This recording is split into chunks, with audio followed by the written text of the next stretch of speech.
First ಒಂದು 10 ಮೆಣಸಿನ್ಕಾಯಿ, ಸ್ವಲ್ಪ ಓಮ, ಜೀರಿಗೆ, ಮೆಂತೆ, ಹಾಗೆ ಕಾಳು ಮೆಣಸು, 4-5 ಎಸಳು ಬೆಳ್ಳುಳ್ಳಿ, ಸ್ವಲ್ಪ ಈರುಳ್ಳಿ, ಹಾಗೆ 1 ಚಮಚ ಧನಿಯಾ.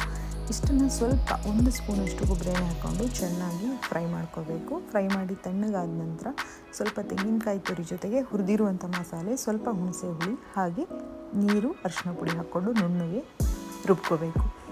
ಈ ರುಬ್ಕೊಂಡ ನಂತರ ಅದೇ ಬಾಣಲೆ ಅಥವಾ ಕಡಾಯಿಗೆ ನಾನು 1-2 ಚಮಚ ಕೊಬ್ಬರಿ ಎಣ್ಣೆಯನ್ನು ಹಾಕ್ಕೊಂಡ್ಬಿಟ್ಟು ಕಟ್ ಮಾಡಿರುವಂಥ ಈರುಳ್ಳಿನ ಹಾಕಿ ಚೆನ್ನಾಗಿ ಫ್ರೈ ಮಾಡ್ಕೊತೀನಿ. ಈರುಳ್ಳಿ ಕೆಂಪಕ್ಕಾದಮೇಲೆ ಕಡ್ದಿಟ್ಕೊಂಡಿರೋ ಮಸಾಲೆಯನ್ನು ಅದಕ್ಕೆ ಹಾಕಿ ಎಷ್ಟು ಬೇಕಷ್ಟು ನೀರನ್ನು ಹಾಕಿ ಅದನ್ನು ಮಿಕ್ಸ್ ಮಾಡಿಬಿಟ್ಟು ಈ ಕನ್ಸಿಸ್ಟೆನ್ಸಿಯಲ್ಲಿ ಇಟ್ಕೊಂಡು ಕುದಿಲಿಕ್ಕೆ ಬಿಡಬೇಕು.